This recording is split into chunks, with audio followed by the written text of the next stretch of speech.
எல்லா பேரண்ட்ஸும் அவரது குழந்தைங்க நல்லா படிக்கணும், அவருக்கு நல்லா புத்தி சக்தி இருக்கணும், நல்லா ஞாபக சக்தி இருக்கணும் அப்படின்னு எல்லாரும் நினைக்கும்.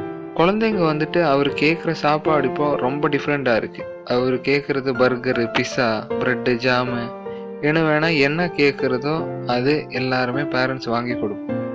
ஏன்னா அவரோட புத்தி சக்தி இல்லாட்டி ஞாபக சக்தி அதிகரிக்கிறதுக்கு நம்ம கொடுக்கக்கூடிய சில ஃபுட்ஸ் உண்டு. அது என்னன்னு கேட்டால், ஒன்று, நம்ம தவிடு அதிகமாக போகாமல் இருக்கிற ஓட்ஸு, அது ரொம்ப நல்லதுன்னு சொல்லலாம்.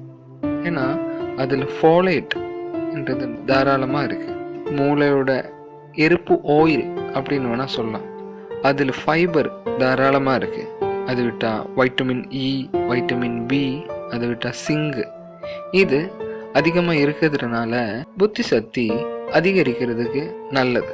அது விட்டால் வேர்க்கடலைன்னு சொல்லும். அது எல்லாருக்கும் அதோட டேஸ்ட்டு பிடிக்கும்.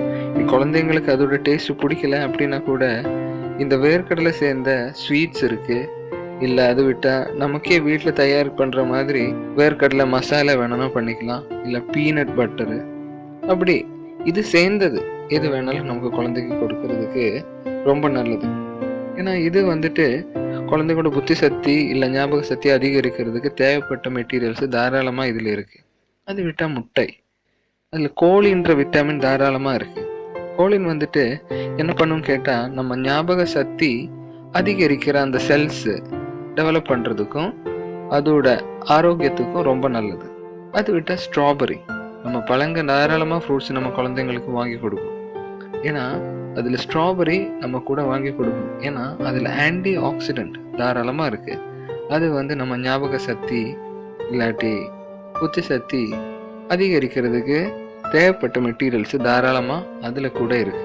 அது விட்டால் நம்ம சாப்பிடும்போது மத்தி மீன், இதில் ஒமேகா 3 ஃபேக்டி ஆசிட் தாராளமாக இருக்குன்னு எல்லாருக்கும் தெரியும். ஏன்னா இது மூளை வளர்ச்சிக்கு தேவைப்படுற ஒரு கடகம். இது குழந்தைங்களுக்கு அப்படியே கொடுக்கறது அவர் பிடிக்கல அப்படின்னா கூட நம்ம குழம்பு எல்லாம் வைக்கும்போது அப்படி கொடுத்துக்கலாம். இல்லாட்டி நமக்கு இது வச்சுட்டு சூப்பு இல்லாட்டி ப்ரெட்டு கூட ஃபில்லிங்கு அதேமாதிரி டிஃப்ரெண்ட் டிஷ்ஷஸாக நமக்கு பண்ணிவிட்டு இது கூட நமக்கு குழந்தைங்களுக்கு டேஸ்ட்டு பிடிக்கிற மாதிரி பண்ணி கொடுத்துக்கலாம். ஏன்னா இந்த மாதிரி ஃபுட்ஸ் கூட அவர் நார்மலாக சாப்பிட்ற ஃபுட்டு கூட நம்ம கொடுத்தா அவர் புத்தி சக்தி ஞாபக சக்தி அதிகரிக்கிறதுக்கு ரொம்ப தேவையான ஃபுட்ஸு தான் இது. கண்டிப்பாக நம்ம பேரண்ட்ஸ் கண்டிப்பாக இது தெரிஞ்சே ஆகணும். இது கொடுக்கறதுக்கு நம்ம தான் ட்ரை பண்ணணும். கண்டிப்பாக இது உங்களுக்கு யூஸ்ஃபுல்லாக இருக்கும். தேங்க்யூ ஃபார் வாட்சிங் திஸ் வீடியோ.